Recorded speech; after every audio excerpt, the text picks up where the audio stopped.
Hi everyone, welcome back to a new video. আজিৰ ভিডিঅ'ত আপোনালোকক ফ্লিপকাৰ্টৰ নতুন জব নটিফিকেশ্যনৰ বিষয়ে জনাম। ইয়াত পোষ্টৰ নাম হৈছে ডাটা এন্ট্ৰি অপাৰেটৰ।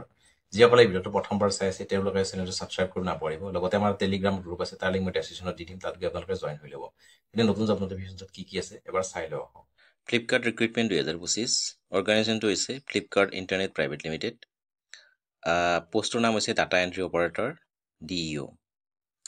এপ্লাই মোডটো অনলাইন হ'ব।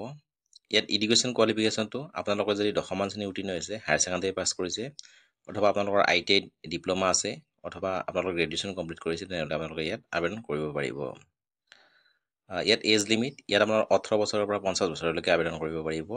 এজ ৰিলেক্সেশ্যন SC, ST আৰু OBC candidate relaxation age per the Flipkart rule regulation. SC, ST সকলে 5 বছৰ পাব আৰু OBC সকলে 3 বছৰ ৰেহাই পাব। SC আৰু ST সকলে 5 বছৰ ৰেহাই পাব, OBC সকলে 3 বছৰ এজ ৰিলেক্সেশ্যন পাব। ইয়াৰ যিটো পোষ্টটোৰ নাম হৈছে data entry operator. All India male female দুয়োটাই আবেদন কৰিব পাৰিব।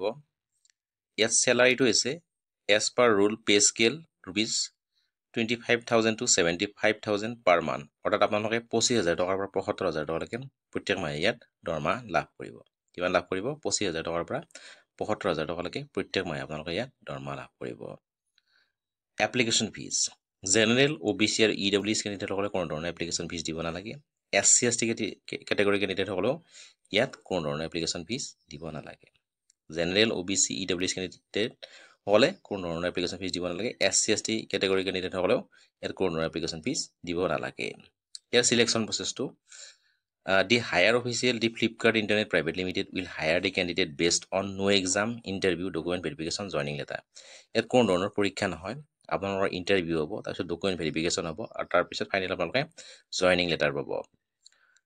ৰিকুৱাৰ্ড ডকুমেণ্ট, ইয়াত আপোনালোকে photo and signature, light colour background photo লাগিব, education certificate 10th and 12th pass, 10মান শ্ৰেণীৰ হায়াৰ ছেকেণ্ডাৰী পাছ কৰা এডুকেশ্যন চাৰ্টিফিকেট লাগিব, কাষ্ট চাৰ্টিফিকেট, ডমিচাইল চাৰ্টিফিকেট আৰু আধাৰ কাৰ্ড। কি ডকুমেণ্ট লাগিব?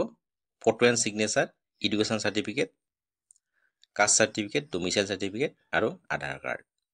মই পুনৰ কৈছোঁ, ইয়াত চিলেকশ্যন প্ৰচেছটো হৈছে ইয়াত কোনো ধৰণৰ পৰীক্ষাত আপোনালোকে অৱতীৰ্ণ হ'ব নালাগে। নো এক্সাম ইণ্টাৰভিউ হ'ব, তাৰপিছত ডকুমেণ্ট ভেৰিফিকেশ্যন, তাৰপিছত ফাইনেল আপোনালোকে জইনিং লেটাৰ পাব।